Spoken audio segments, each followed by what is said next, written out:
آپ صلی اللہ علیہ وسلم کی نماز جنازہ کس نے پڑھائی تھی؟ آپ صلی اللہ علیہ وسلم کو غسل کس نے دیا اور قبر انور میں کس نے اتارا؟ آپ صلی اللہ علیہ وسلم کے اس دنیا سے جانے کا منظر کیا تھا؟ اور آج ہم آپ کو آپ صلی اللہ علیہ وسلم کے وصال کے بارے میں انتہائی ایمان افروز معلومات فراہم کریں گے جو بحیثیت مسلمان ہمارے لیے جاننا انتہائی ضروری ہے۔ پیارے دوستو، روایات میں آتا ہے کہ آپ صلی اللہ علیہ وسلم وصال سے 3 روز پہلے ام المومنین حضرت میمونہ رضی اللہ تعالی عنہا کے گھر تشریف فرما تھے۔ ارشاد فرمایا کہ میری بیویوں کو جمع کرو۔ تمام ازواج مطہرات جمع ہو گئیں تو آپ صلی اللہ علیہ وسلم نے پوچھا، کیا تم سب مجھے اجازت دیتی ہو کہ بیماری کے دن میں حضرت عائشہ رضی اللہ تعالی عنہ کے ہاں گزار لوں؟ سب نے کہا، اے اللہ کے رسول، آپ کو اجازت ہے۔ پھر اٹھنا چاہا مگر اٹھ نہ پائے۔ حضرت علی رضی اللہ تعالی عنہ اور حضرت فضل ابن عباس رضی اللہ تعالی عنہ آگے بڑھے اور آپ صلی اللہ علیہ وسلم کو سہارے سے اٹھا کر سیدہ میمونہ رضی اللہ تعالی عنہ کے حجرے سے سیدہ عائشہ صدیقہ رضی اللہ تعالی عنہا کے حجرے کی طرف لے جانے لگے۔ اس وقت صحابہ رضی اللہ تعالیٰ عنہ نے آپ صلی اللہ علیہ وسلم کو اس بیماری اور کمزوری کے حال میں پہلی بار دیکھا تو گھبرا کر ایک دوسرے سے پوچھنے لگے کہ آپ صلی اللہ علیہ وسلم کو کیا ہوا؟ مسجد میں صحابہ تشریف لائے، مسجد بھر گئی۔ آپ صلی اللہ علیہ وسلم کا پسینہ بہہ رہا تھا۔ حضرت عائشہ صدیقہ رضی اللہ تعالیٰ عنہا فرماتی ہیں، میں نے اپنی زندگی میں کسی کو اتنا پسینہ بہتے نہیں دیکھا، اور فرماتی ہیں میں اللہ کے رسول صلی اللہ علیہ وسلم کے دست مبارک کو پکڑتی اور اسی کو چہرے اقدس پر پھیرتی، کیونکہ آپ صلی اللہ علیہ وسلم کا ہاتھ میرے ہاتھ سے کہیں زیادہ محترم اور پاکیزہ تھا۔ مزید فرماتی ہیں کہ حبیب خدا صلی اللہ علیہ وسلم بس یہی ورد فرما رہے تھے، لا الہ الا اللہ۔ اسی اثناء میں مسجد کے اندر آپ صلی اللہ علیہ وسلم کے بارے میں خوف کی وجہ سے لوگوں کا شور بڑھنے لگا۔ آپ صلی اللہ علیہ وسلم نے پوچھا، یہ کیسی آوازیں ہیں؟ عرض کیا گیا، اے اللہ کے رسول، یہ لوگ آپ کی حالت سے خوف زدہ ہیں۔ ارشاد فرمایا کہ مجھے ان کے پاس لے چلو۔ پھر اٹھنے کا ارادہ فرمایا لیکن اٹھ نہ سکے تو آپ صلی اللہ علیہ وسلم پر 7 مشکیزیں پانی کے بہائے گئے۔ تب کہیں جا کر کچھ افاقہ ہوا تو سہارے سے اٹھ کر ممبر پر لایا گیا۔ یہ آپ صلی اللہ علیہ وسلم کا آخری خطبہ تھا اور آپ صلی اللہ علیہ وسلم کے آخری کلامات تھے۔ فرمایا، اے لوگو، شاید تمہیں میری موت کا خوف ہے۔ سب نے کہا، جی ہاں اے اللہ کے رسول۔ ارشاد فرمایا، اے لوگو، تم سے میری ملاقات کی جگہ دنیا نہیں، تم سے میری ملاقات کی جگہ حوض کوثر ہے۔ خدا کی قسم، گویا کہ میں یہیں سے حوض کوثر کو دیکھ رہا ہوں۔ اے لوگو، مجھے تم پر تنگدستی کا خوف نہیں بلکہ مجھے تم پر دنیا کی فراوانی کا خوف ہے کہ تم اس کے معاملے میں ایک دوسرے سے مقابلے میں لگ جاؤ، جیسا کہ تم سے پہلے پچھلی امتوں والے لوگ کیا کرتے تھے، اور یہ دنیا تمہیں بھی ہلاک کر دے جیسا کہ انہیں ہلاک کر دیا۔ پھر مزید ارشاد فرمایا، اے لوگو، نماز کے معاملے سے اللہ سے ڈرو، اللہ سے ڈرو، نماز کے معاملے میں اللہ سے ڈرو، اللہ سے ڈرو، یعنی عہد کرو کہ نماز کی پابندی کرو گے، اور یہی بات بار بار دہراتے رہے۔ پھر فرمایا، اے لوگو، اور عورتوں کے معاملے میں اللہ سے ڈرو، عورتوں کے معاملے میں اللہ سے ڈرو، میں تمہیں عورتوں سے نیک سلوک کی وصیت کرتا ہوں۔ مزید فرمایا کہ ایک بندے کو اللہ نے اختیار دیا کہ دنیا کو چن لے یا اسے چن لے جو اللہ کے پاس ہے، تو اس نے اسے پسند کیا جو اللہ کے پاس ہے۔ اس جملے سے آپ صلی اللہ علیہ وسلم کا مقصد کوئی نہ سمجھا، حالانکہ ان کی اپنی ذات مراد تھی، جبکہ حضرت سیدنا ابوبکر صدیق رضی اللہ تعالیٰ عنہ وہ تنہا شخص تھے جو اس جملے کو سمجھے اور زارو قطار رونے لگے اور بلند آواز سے گریہ کرتے ہوئے اٹھ کھڑے ہوئے اور آپ صلی اللہ علیہ وسلم کی بات کاٹ کر پکارنے لگے، ہمارے باپ دادا آپ پر قربان ہوں، ہماری مائیں آپ پر قربان، ہمارے بچے آپ پر قربان، ہمارے مال و دولت آپ پر قربان۔ روتے جاتے ہیں اور یہی الفاظ کہتے جاتے ہیں۔ صحابہ کرام رضی اللہ تعالیٰ عنہ ناگواری سے حضرت ابوبکر صدیق رضی اللہ تعالیٰ عنہ کی طرف دیکھنے لگے کہ انہوں نے آپ صلی اللہ علیہ وسلم کی بات کیسے کاٹی۔ اس پر آپ صلی اللہ علیہ وسلم نے حضرت ابوبکر صدیق رضی اللہ تعالیٰ عنہ کا دفاع ان الفاظ میں فرمایا، اے لوگو، ابوبکر کو چھوڑ دو کہ تم میں سے ایسا کوئی نہیں کہ جس نے ہمارے ساتھ کوئی بھلائی کی ہو اور ہم نے اس کا بدلہ نہ دے دیا ہو سوائے ابوبکر کے کہ اس کا بدلہ میں نہیں دے سکا، اس کا بدلہ میں نے اللہ جل شانہ پر چھوڑ دیا ہے۔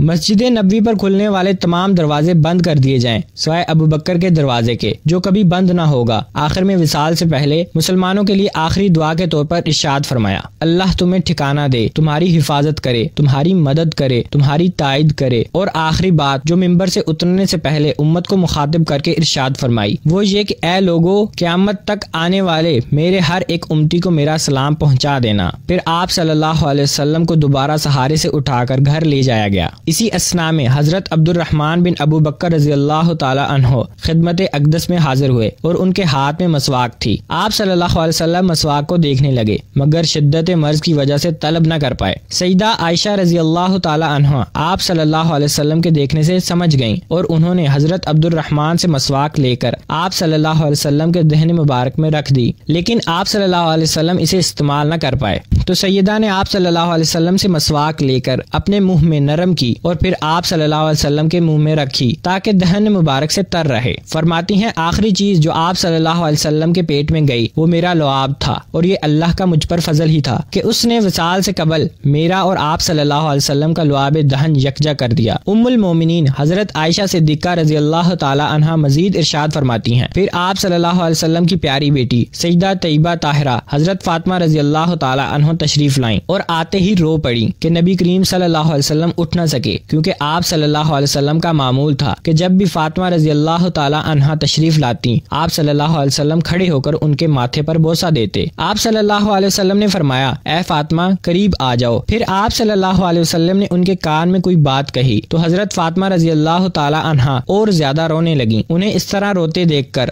آپ صلی اللہ علیہ وسلم نے پھر فرمایا اے فاطمہ قریب آؤ۔ دوبارہ ان کے کان میں کوئی بات ارشاد فرمائی تو وہ خوش ہونے لگیں۔ آپ صلی اللہ علیہ وسلم کے وصال کے بعد میں نے سیدہ فاطمہ رضی اللہ تعالی عنہا سے پوچھا کہ وہ کیا بات تھی جس پر روئیں اور پھر خوشی کا اظہار کیا۔ سیدہ فاطمہ رضی اللہ تعالی عنہا ارشاد فرمانے لگی کہ پہلی بار جب میں قریب ہوئی تو آپ صلی اللہ علیہ وسلم نے فرمایا فاطمہ میں آج رات اس دنیا سے کوچ کرنے والا ہوں، جس پر میں رو پڑی۔ جب انہوں نے مجھے بے تحاشا روتے دیکھا تو فرمانے لگے فاطمہ میرے اہل خانہ میں سب سے پہلے تم مجھ سے آ ملو گی، جس پر میں خوش ہو گئی۔ سیدہ عائشہ رضی اللہ تعالی عنہا فرماتی ہیں پھر آپ صلی اللہ علیہ وسلم نے سب کو گھر سے باہر جانے کا حکم دے کر مجھے فرمایا عائشہ میرے قریب آ جاؤ۔ آپ صلی اللہ علیہ وسلم نے اپنی زوجہ کے سینے پر ٹیک لگائی اور ہاتھ آسمان کی طرف بلند کر کے فرمانے لگے مجھے وہ اعلیٰ عمدہ رفاقت پسند ہے، میں اللہ کی، انبیاء کی، صدیقین کی، شہداء اور صالحین کی رفاقت کو اختیار کرتا۔ سیدہ عائشہ رضی اللہ تعالی عنہا فرماتی ہیں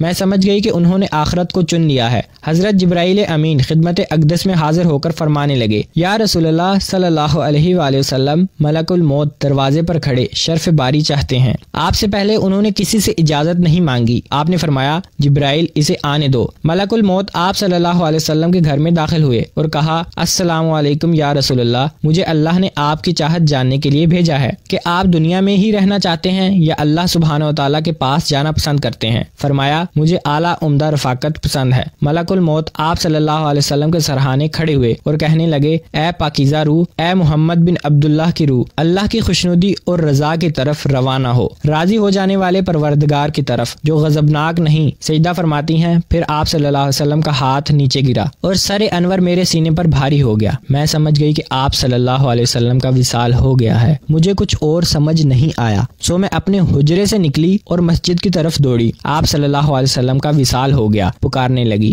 آپ صلی اللہ علیہ وسلم کا وصال ہو گیا۔ مسجد آوازوں سے گونجنے لگی۔ حضرت علی رضی اللہ تعالی عنہ جہاں کھڑے تھے وہیں بیٹھ گئے، پھر ہلنے کی طاقت نہ رہی۔ عثمان ابن عفان معصوم بچوں کی طرح ہاتھ ملنے لگے۔ حضرت عمر نے تلوار بلند کی اور کہنے لگے خبردار جو کسی نے کہا آپ صلی اللہ علیہ وسلم وصال پا گئے ہیں، میں ایسے شخص کی گردن اڑا دوں گا۔ میرے آقا اللہ سے ملاقات کرنے گئے ہیں، جیسے موسیٰ علیہ السلام اپنے رب سے ملاقات کو گئے تھے۔ وہ لوٹ آئیں گے، بہت جلد لوٹ آئیں گے۔ اب جو وفات کی خبر اڑائے گا میں اسے قتل کر ڈالوں گا۔ اس موقع پر سب سے زیادہ ضبط برداشت اور صبر کرنے والی شخصیت حضرت سیدنا ابو بکر صدیق رضی اللہ تعالی عنہ کی تھی۔ آپ حجرہ نبوی میں داخل ہوئے، رحمت دو عالم کے سینے مبارک پر سر رکھ کر رو دیے، کہہ رہے تھے ہائے میرا پیارا دوست، ہائے میرا مخلص ساتھی، ہائے میرا محبوب، ہائے میرا نبی۔ پھر حضور اکرم صلی اللہ علیہ وسلم کے ماتھے پر بوسہ دیا اور کہا یا رسول اللہ صلی اللہ علیہ وآلہ وسلم آپ پاکیزہ جیے،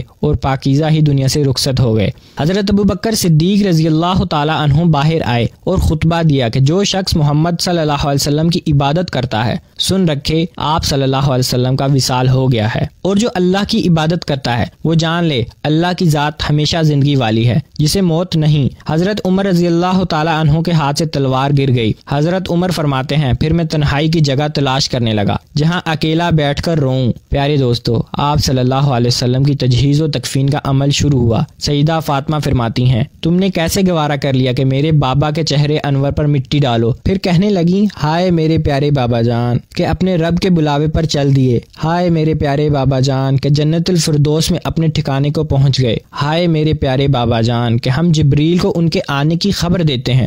پیارے دوستو، روایات میں آتا ہے کہ آپ صلی اللہ علیہ وسلم کی نماز جنازہ پڑھی گئی تھی مگر کسی نے امامت نہیں کی تھی، اس لیے کہ آپ صلی اللہ علیہ وسلم کی نماز جنازہ جماعت کے ساتھ نہیں ہوئی تھی، بلکہ لوگ گروہ در گروہ آپ صلی اللہ علیہ وسلم کے حجرے مبارک میں داخل ہوتے اور الگ الگ نماز پڑھ کر نکل جاتے اور آپ صلی اللہ علیہ وسلم پر درود پڑھتے۔